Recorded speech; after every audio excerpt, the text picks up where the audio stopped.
महाराष्ट्रात लोकसभा आणि विधानसभा निवडणुकांनंतर स्थानिक स्वराज्य संस्थांच्या निवडणुकांकडे सर्वांचंच लक्ष वेधलंय। गेल्या 2 वर्षापासून स्थानिक स्वराज्य संस्थांवर प्रशासकांची नियुक्ती न झाल्याने स्थानिक नेत्यांमध्ये नाराजीचा सूर आहे। मात्र आता निवडणुकांचा बिगुल वाजण्याच्या तयारीला राजकीय पक्षांनी सुरुवात केली आहे।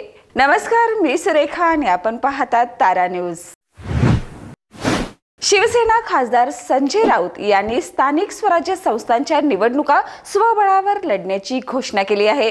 त्यामुळे महाविकास आघाडी टिकेल की नाही याबाबत चर्चा रंगली आहे।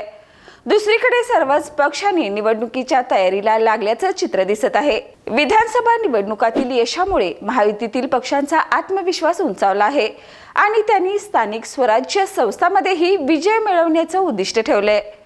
सध्या राज्यात जवळपास 29 महानगरपालिका, 257 नगरपालिका, 26 जिल्हा परिषद आणि 289 पंचायत समित्यांवर प्रशासक कार्यरत आहेत। अनेक ठिकाणी स्थानिक नेतृत्वाची नाराजी उघडपणे व्यक्त होत आहे।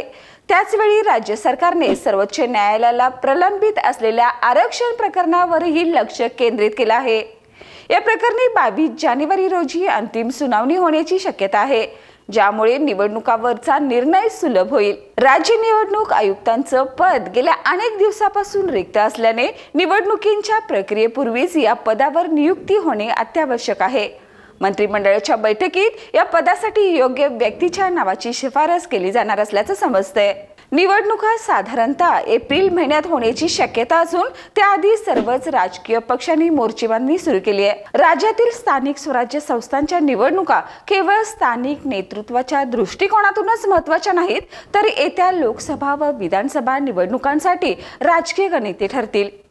आता या निवडणुकांमध्ये कोणता पक्ष बाजी मारतो आणि स्थानिक पातळीवर मतदारांचा कौल कोणाच्या बाजूने राहतो हे पाहणं उत्सुकतेचं ठरेल। अशाच ताज्या अपडेट्ससाठी पाहत रहा तारा न्यूज।